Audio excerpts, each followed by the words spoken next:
Good evening and welcome. On behalf of the counseling department, we're really glad you could join us for navigating the high school years. For those of you who don't know me, my name is Emily Coleman. I'm one of the counselors for grades 10 through 12.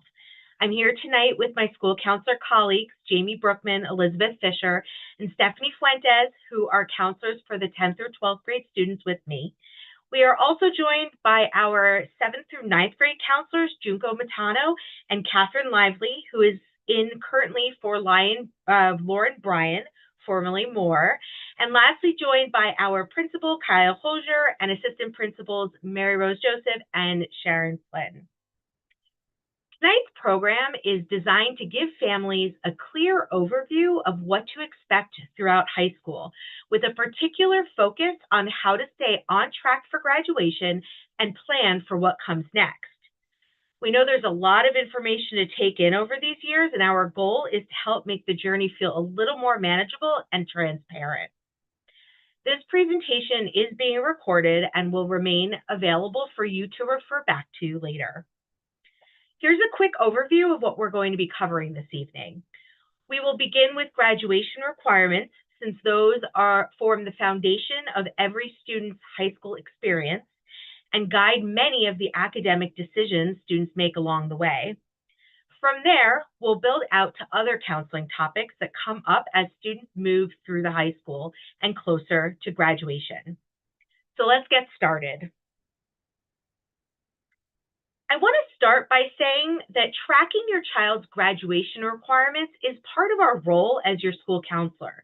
So we will always let you know if and when certain classes and credits are needed. That said, students need 22 credits in order to graduate from Edgemont.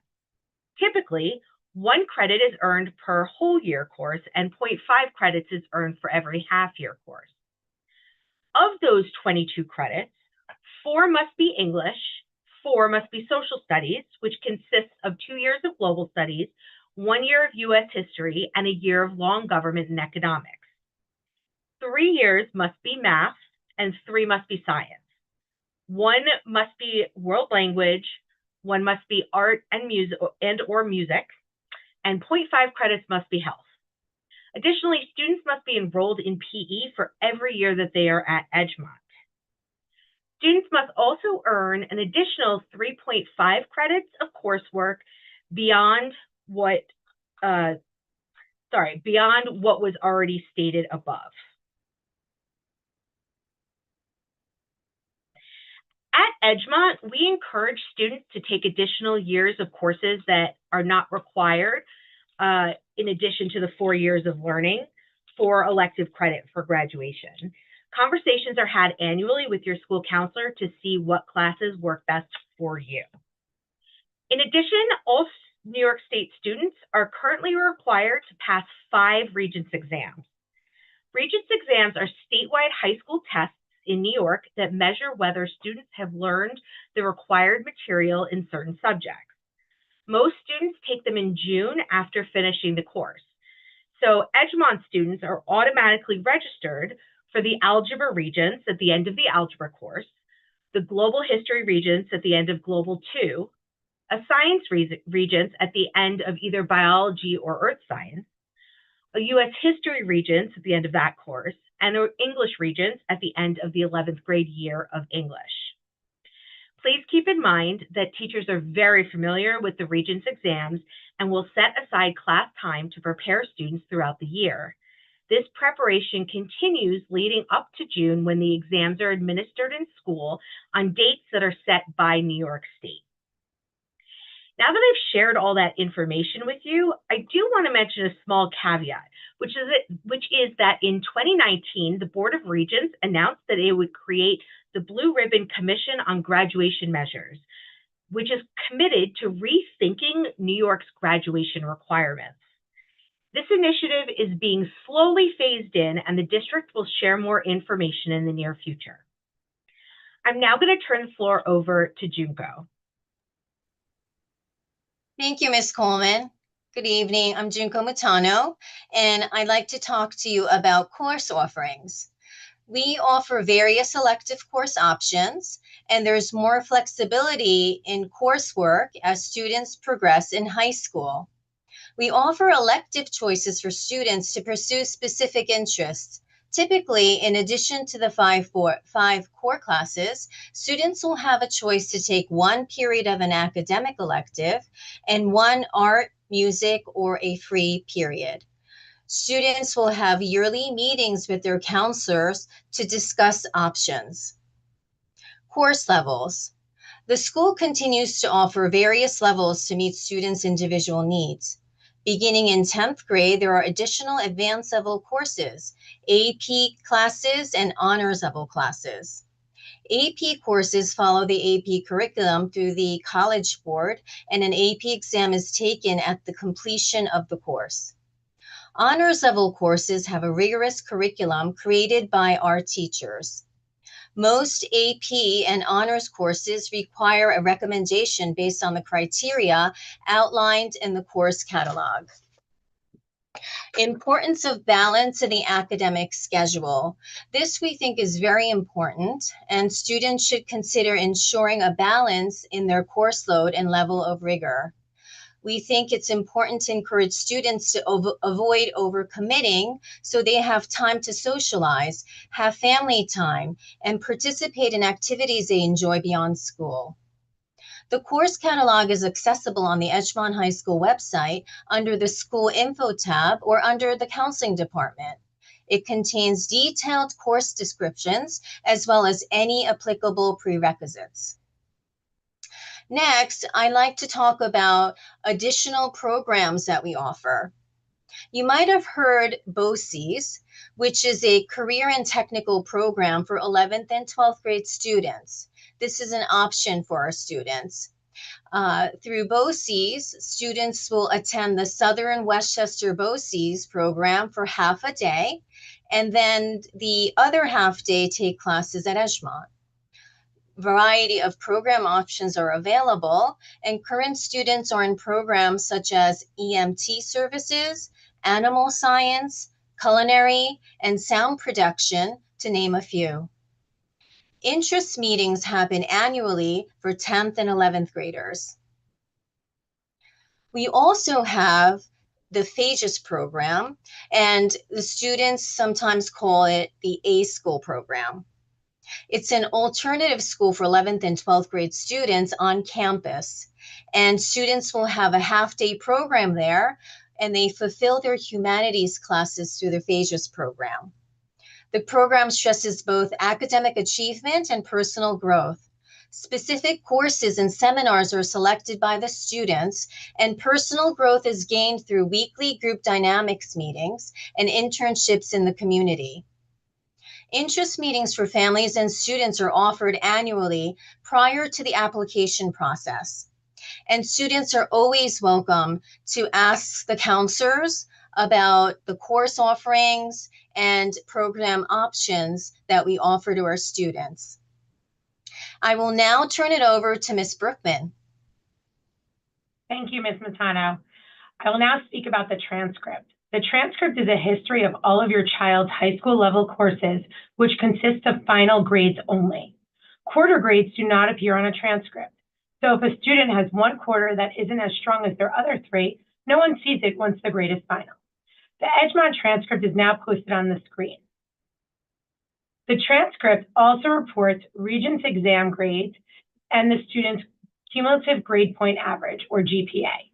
GPAs are calculated after 2 complete years of high school coursework at Edgemont.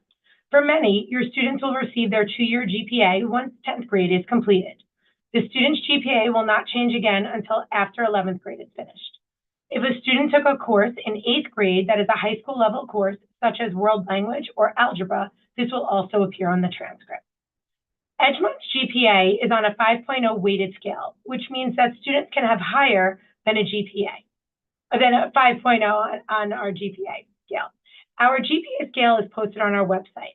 Many colleges will recalculate GPAs since there are so many variations so that all the applicants are on a similar scale. Keep in mind, behind every GPA is a story. 2 students can have the same GPA, but very different profiles. Colleges look to see that the student is challenging themselves in courses that are of interest to them while maintaining an appropriate balance. I will now turn it over to Ms. Lively. Thank you, Ms. Brookman. I'm going to spend a few minutes talking about how your child's involvement outside of the classroom should be as meaningful and fulfilling as the academics are. We stress the importance of being engaged throughout the 4 years, starting by encouraging all students to attend the activities fair at the beginning of each school year. It is a great opportunity to learn all about the clubs and organizations that are available to our students. We have a variety of clubs led by our upper class students taking on a leadership role. What's great is that participants connect with others who have similar interests and can even become club leaders when they are older. I want to stress that it's not too late if your child has yet to join a club. They are listed on our website under the Activities tab. Our athletics program is also something that many of our students participate in through high school and is a great way to engage in our community while building important skills. While we have many of the better known programs like soccer and football, we also have more unique offerings like ski team and gymnastics. More information about the athletics program can be found on our school website. Volunteering and working, especially as students get older, are additional activities that are popular with Edgemont students. We have students who work in animal shelters, nursing homes, local hospitals, as well as find jobs on Central Avenue. This is a great experience for our students to learn to advocate for themselves and actively seek out opportunities. Here's the important part, thinking about the quality of what your children do after school, not the quantity. We cannot stress enough our belief that it is important for our students to find things they're passionate about and to be able to fully commit and become leaders rather than spreading themselves too thin by overcommitting. We know that there is a lot of pressure to do the right activity or be well-rounded for when college application time comes. However, colleges would much rather see a student engage in a passion rather than participating just as a resume builder. Admission representatives have trained eyes to spot that and can really tell when activities are authentic. It's less about what you do and more about what you do with it. So with that, I'm going to turn it over to Ms. Fisher, who's going to talk about standardized testing. Thank you, Ms. Lively. Part of the college application process has traditionally included standardized testing, with students taking either the SAT or the ACT. Many colleges are test optional, meaning that students do not need to submit test scores. Post-pandemic, even more colleges went test optional. The colleges that went test optional during COVID continue to update each year if they are keeping their current policy in place. This updated information is found on each college's individual website. The PSAT NMSQT is offered during the fall of the junior year. This mimics the format of the SAT. We are also proud to be offering the PSA 10 this year on April 29th. More information on this exam will be forthcoming. You need to remember that this is a practice test. Scores are only seen by the student, their family, and their counselors. Colleges do not receive PSAT scores. Juniors who earn a certain index score on the PSAT may be eligible for the National Merit Scholarship Competition. In addition to the PSAT, students can take free diagnostic ACT exams to assist in making a determination as to which test feels like a better fit. It is important to note that either test can be used in admissions, and there is no preferences from the colleges for either exam. The SAT is in a digital format. It tests evidence-based reading, writing, and math. The ACT offers both a digital and paper-based format, is a longer exam, and encompasses math, English, reading, and science. While the science portion is optional, some schools may require that section. I will now turn it over to Ms. Fuentes to talk about the role of the counselor. Thank you, Ms. Fisher. I'm Stephanie Fuentes, and my job this evening is to kind of explain a little bit of the role of the counselor as we continue to move through the remaining high school years. At Edgemont, we're really fortunate that we're both a junior and senior high school because we have the unique opportunity for students to make that transition from junior high to high school with a counselor they know well. At the start of 10th grade, students are assigned, so students have our counselor for 7th through 9th grade, and then at the start of 10th grade, students are assigned a new counselor, whether that's Miss Brookman, Miss Coleman, Miss Fisher, or me. They will remain with that counselor through graduation.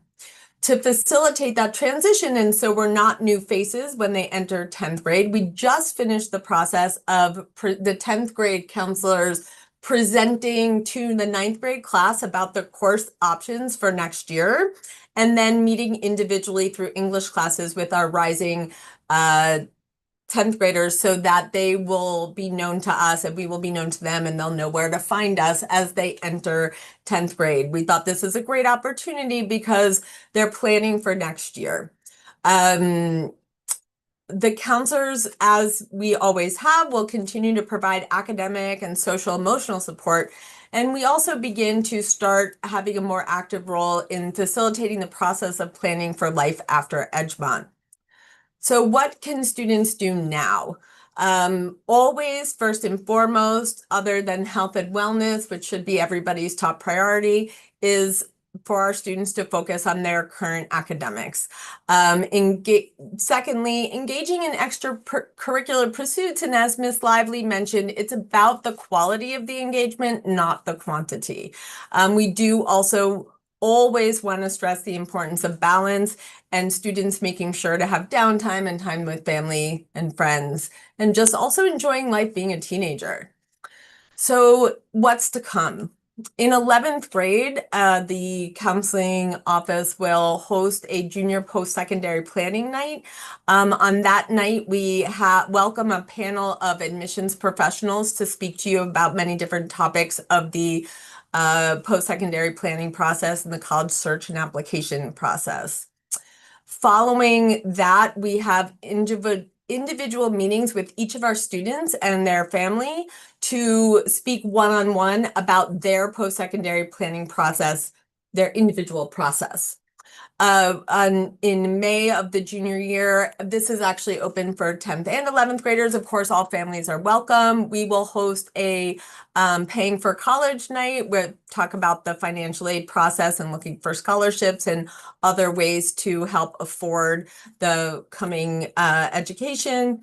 We, prior to the end of the year in junior year, host a college writing workshop so that students go into the summer before their senior year prepared to start drafts of required pieces of writing. Because as people with older children know, as we get to senior year, that process starts right away. Right now, for the underclassmen, for the 9th and 10th graders, really, we're trying to help students stay more focused in the present moment while thinking more globally about the future, wondering about having conversations with their families about what restrictions they may have, thinking about demographics, geography, size, location, vibe or culture kind of on the campus. And then as getting more into later in 11th grade, starting to visit schools, doing individual research on schools. And as we get into 12th grade, the counselors will start late September with a grade level meeting with our current graduated class. We'll talk about application procedures. We will continue to assist students individually throughout the process, making sure to have a focus on students having a balanced list of schools that they're applying to. And we mean that in terms of level of selectivity for admission. The counselors will help review essays and supplemental writing and provide general application support. Of course, this is in addition to continuing to support students' academic and social emotional wellness. So that is the information that we wanted to present this evening. And I wanted to just thank those of you who asked questions with our Ask Us form, because we were able to incorporate those answers into the presentation. As always, we are available to students and their families. There are multiple ways to make appointments with their counselors. And we'd just like to reference that on the EHS website, when you go to departments counseling, we do have a lot of information on our counseling department website that we really encourage families to take a look at. Maybe not all at one time, but it's a great resource when you're thinking about a different topic. We have our course catalog on there. We have a lot of different information about kind of calendars, about month to month, how to be on top of the post-secondary planning process, and so many other resources and materials. So please make it a habit of checking in with the counseling department website. Thank you so much. The counselors remain available to students and families at any point. Thank you.